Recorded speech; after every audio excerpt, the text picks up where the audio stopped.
However, I think we still underestimate the value of the study of African history. I think we celebrate it without analyzing it.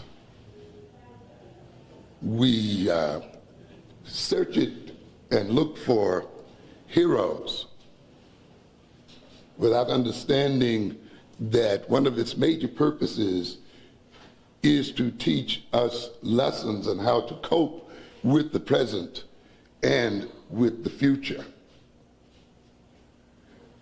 Not only are those people who do not know their history doomed to repeat it, but those who often misread it are often doomed to repeat it as well.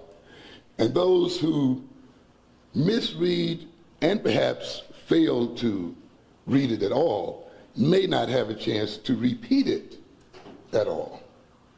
And I think we have reached this point where our failure to understand history is going to put us in a position where we won't have a chance to learn it again. The survival of our people is at the crossroads today. And our study of history then should be about more than celebrating our heroes, about more than celebrating the struggles, than just keeping eyes on the prize. And those are valuable things, obviously. But we must look at history in terms of coming to understand our current and our future obligations and what must be accomplished by those things. If we're not careful, we will be beguiled by our study of history. Many of us who have not studied, for instance, Reconstruction history, the history of the United States, particularly of African Americans during the 1860s and 70s, may think that we are entering a new era in American history. We may think that the things that we're witnessing today, the elections of blacks to political office and their appointment to various positions, their activities in various corporations, and so forth, is something new in American history. And yet, a study of Reconstruction history will quickly convince us that we are currently undergoing deja vu. Many of us see history as a continuing progress upward and onward.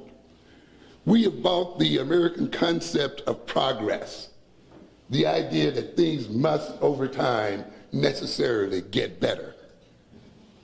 There is no law in the universe that tells you that your future survival is assured, that you will continue to exist now and into the future. There have been races and ethnic groups who have been virtually wiped out on this planet. And there's no guarantee that your own group will not be wiped out as well. The idea then that you must necessarily arrive at a point greater than those of your ancestors could possibly be an illusion. The idea that somehow through some great automation you are going to be in a better condition than your people is an illusion often of not studying history and recognizing that progressions and regressions occur in history, that integrations and disintegrations occur in history. History is not a fairy tale where certain things are accomplished and then people live happily ever after. And many of us think then that the accomplishments that we've made up to this point means that we are only going to expand them in the future. I think you had better think about that again. And I'll point out today why we must not be so optimistic as to be foolish.